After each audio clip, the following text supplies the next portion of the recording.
जितना मैं आपको जानता हूँ, जितना आप बोल्ड हैं, जितना आप ट्रूली प्रोफेशनल हैं, जितना आप डाउन टू अर्थ हैं, जितना आप हम्बल हैं, सच बोलते हैं, आपके सामने कोई भी हो आप उससे कतराते नहीं हैं। तनवीर अहमद ने कहा कि भाई मुझे भी इनविटेशन आया था, मैंने तो मना कर दिया। अब वल्लाह आलम कि उनको आया था नहीं आया था, उन्होंने मना किया, किन वजूहात की बुनियाद पर मना किया। लेकिन जब मैंने ये सुना कि अब्दुल रऊफ भी वहां पर गए तो थोड़ी हैरत मुझे भी हुई, क्योंकि मैं भी एक्सपेक्ट यही कर रहा था कि अब्दुल रऊफ को पता है कि वहां पर होगा कि अब्दुल रऊफ मना कर देंगे।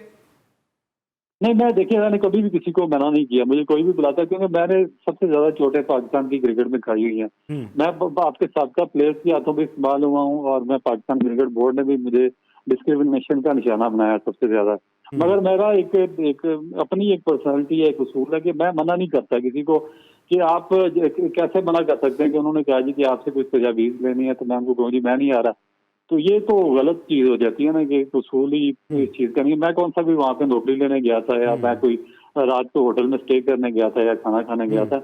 तो मैं तो वापस तो शाम की मीटिंग के बाद वापस घर चला गया था, तो रुका भी नहीं था। वो अपने खर्चे पे मैंने कोई इनसे टिकट या पेट्रोल के पैसे भी नहीं लिए।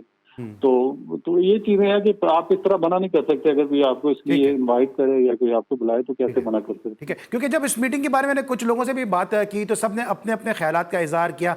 किसी ने कहा कि भाई वो तो आया था, क्योंकि आपको पता है प्लेयर कभी भी एक पेज पे यकजा हो ही नहीं सकते, इसलिए यहाँ पे प्लेयर एसोसिएशन बनी ही नहीं पा रही है।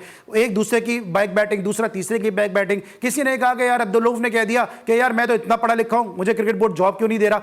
मुझे तो हरगिज इस बात पर यकीन नहीं आया। मैं चाहता हूं कि जरा आप भी इस बात को क्लियर कर दें। देखिए जवाब मैंने क्या जवाब आपको पता ही है कि मुझे कितनी दफा जॉब की ऑफर हुई हैं इनसे। बिल्कुल सही है। और मैंने कभी क्योंकि कोई किसी शर्त पे मैं जॉब नहीं कर सकता। बल्कि ये अभी पीछे जो लास्ट ईयर गुजरा उसमें भी आपको पता कि मेरा नाम हेड कोच में लगा हुआ था एक रीजन की जानिब से, मगर मैंने छोड़ दिया था, मैंने नहीं किया था, गया ही नहीं था मैं। और उससे पहले भी मुझे बेशुमार दफा इन्होंने बुलाया था, अप्रोच किया और ऑफर किए। तो बात ये थी कि वो वहाँ पर बात कुछ लोगों में पीसीबी के लोगों की जानिब से हुई थी जी कि हमारे जो कोचिंग स्टाफ हैं या प्लेयर्स हैं वो पढ़े लिखे नहीं है और इस तरह नहीं है।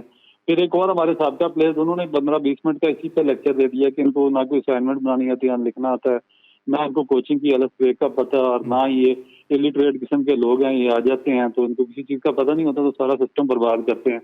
तो फिर ये चीजें डाइजेस्ट करना वहां पे मुश्किल हो जाता है कैसे मेरे जैसे बंदे के लिए। तो मैंने फिर इस पे उनको बताया कि भाई ये बात ये है कि मैं आपके सामने बैठा हूँ, मेरे पास क्वालिफिकेशन है, कोई 700 विकेट है मेरी फर्स्ट क्लास पे, और मैंने एक MSc भी किया हुआ है स्पोर्ट्स साइंसेज में, एमफिल किया हुआ, PhD करने जा रहा हूँ।